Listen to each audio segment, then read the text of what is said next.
비문학 형법 지문 들어갑니다. 넘버링 하면서 그냥 진행할게요. 형법은 범죄와 형벌을 규정한 법률로 어떤 행위가 형법상 범죄 행위로 성립하려면 구성 요건 해당성, 위법성, 책임 세 가지 요건을 순차적으로 충족해야 합니다. 자, 순차적이라는 말은 단계적이라는 말로 이해하시면 돼요. 무슨 뜻이냐? 구성 요건 해당성에 해당이 돼야 위법성으로 넘어가고 위법성에 해당이 돼야 책임의 문제를 따진다라고 생각하시면 됩니다. 앞선 조건이 성립하지 않으면 그 다음 조건은 의미가 없어요.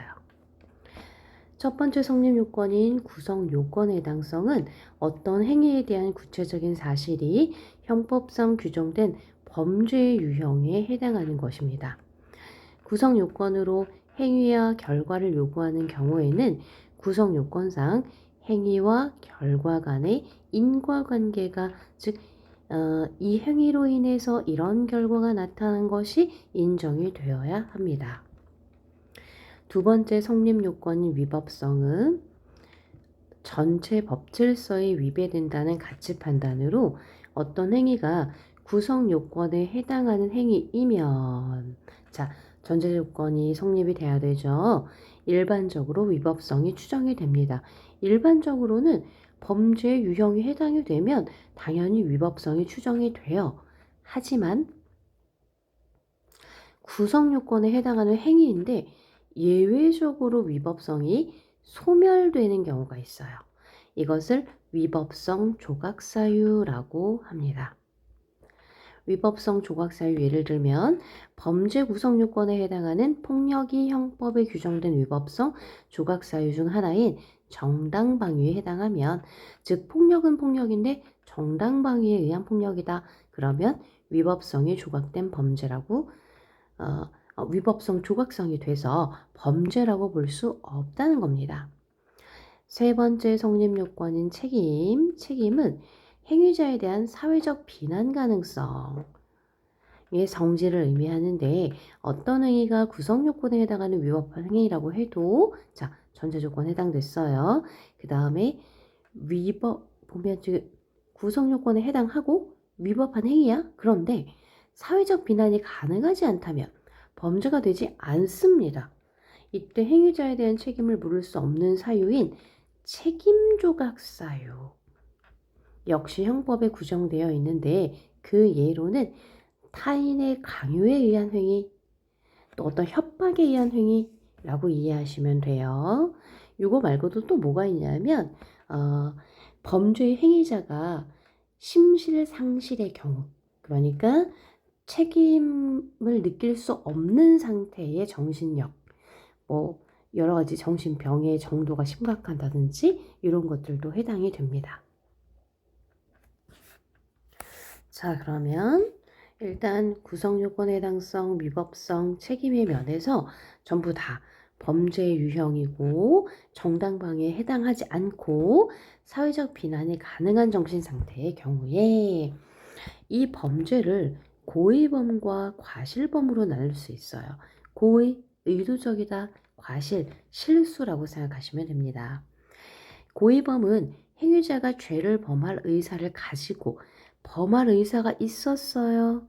저지르는 범죄 사실의 발생 가능성에 대한 인식도 있고 나아가서 범죄 사실이 발생할 위험을 용인하는 마음속의 의사, 그런 일이 벌어져도 돼 라는 의사를 가지고 있을 때 미필적 고의에 의한 범죄 역시 고의범에 포함하고 있습니다. 자, 미필적 고의라고 하는 거는 죄를 범한 의사를 가지고 발생 가능성에 대한 인식이 명확한 건 아니야. 그런데 그럴 수도 있어. 하지만 상관없어. 이런 경우도 미필적 고의라고 해서 고의범에 포함합니다. 형법에서 다루는 범죄는 고의범이 대부분이지만 실수로 타인의 생명과 신체를 침해하는 사례가 많아지면서 죄를 범할 의사가 없는데 부조의로 상처를 입히는 등 과실범에 대해서도 특별한 규정을 두어서 처벌을 합니다. 그러면 과실은 결과 발생 위험성에 대한 인식의 유무와 형법삼의 과실범의 규정에 따라 유형을 나눕니다. 인식의 유무, 과실범의 규정에 따라. 먼저 인식의 유무에 따라 과실의 유형을 나누면 인식이 없는 과실, 인식이 있는 과실. 자, 자동차 운전하면서 통화하다가 정지 신호를 보지 못하고 통과하던 중에 교통사고를 일으켰어요. 자, 이거는 사례를 통해서 우리에게 설명을 해주고 있죠. 운전 중에 통화 행위가 사고를 발생시킬 수 있는 위험한 행동이라고 인식을 못했다면 인식 없는 과실. 그런데 이거 사고가 날 수도 있어. 위험한 행동이야. 그런데 내가 조심하면 돼 라고 생각하던 중에 교통사고가 났다. 인식이 있는 과실. 두 과실은 형법상 취급에서 차이가 없어요. 응? 형법상 취급에는 차이가 없고 과실범의 성립 여부에 영향을 주지 않습니다. 인식이 있든 없든 이거는 취급에 차이가 없습니다. 하지만 두 과실을 구분함으로써 인식이 있는 과실을 미필적 고의와 구별할 수 있습니다. 자, 무슨 뜻이냐?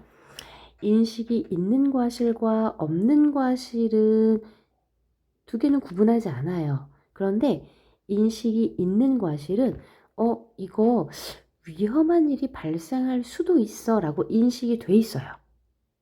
그런데 미필적 고의는 뭐냐 하면 위험한 일이 일어날 수도 있어요. 여기까지는 똑같아. 그런데 미필적 고의는 용인, 그래도 돼. 인식이 있는 과실은 내가 조심하면 발생하지 않을 거야. 이렇게 생각하는 차이가 있습니다. 그래서 인식 있는 과실과 미필적 고의는 둘 다 이건 위험한 행동이야. 위험성에 대한 인식은 동일합니다. 그러나 과실의 경우는 내가 조심하면 괜찮을 거야 라고 생각해서 범죄를 저지르려고 하는 의도는 없어요. 그런데 미필적 고의는 의도성이 들어가 있어요. 어떻게? 뭐 일어날지 안 일어날지 모르지만 일어나도 상관없어 라고 생각하는 겁니다. 다음으로 과실은 형법상의 과실범의 규정에 따라서는 통상의 과실, 업무상의 과실, 중과실로 나눕니다. 요 위에 부분은 그러니까 네 번째 문단은 인식의 유무였다면 여기는 과실범의 규정에 따라서죠. 이들은 법정형의 차이가 있습니다. 업무상 과실은 업무가 계속 반복되는 것을 요건으로 결과 발생에 대한 예견 가능성이 높다고 할 수 있다. 자, 무슨 얘기냐면 이 사람은 이게 업무야. 그러니까 늘 이런 일을 하고 있기 때문에 이런 일에는 이런 위험이 따를 수 있어 라는 게 예견이 가능합니다. 그래서 일반인에게 통상적으로 요구되는 주의 의무를 위반하는 통상의 과실에 비해 상대적으로 업무상 과실은 무겁습니다. 자, 통상의 과실은 일상생활을 하다가 어떻게 예기치 못하게 특이한 상황에서 일어나는 경우일 수 있지만 업무상 과실은 네가 그게 직업이잖아. 그러니까 너는 이 직업에 이런 위험이 있을 수 있다는 걸 알고 있잖아. 하니까 상대적으로 무겁다는 거예요. 이 업무 경우 결과 발생 야기 행위의 내용이어야 하며 자, 이 경우 업무가 결과를 발생시키는데 원인이 되는 행위여야 한다. 즉 무관한 업무, 그러니까 일과 관련된 업무를 수행하던 중에 발생한 결과에 대해서는 업무상 과실이라고 할 수 없어요. 예를 들어 볼게요. 운전을 직업으로 하시는 분이 교통사고를 유발한 것과 그냥 영업사원이야 또는 뭐 학원 강사야 그런데 운전 중에 사고가 났어. 그러면 후자는 업무상 과실이라고 볼 수는 없죠. 중과실은 통상의 과실에 비해 주의 의무를 현저히 태만한 경우 이건 좀 기준이 모호하니까 법원의 재량이겠죠.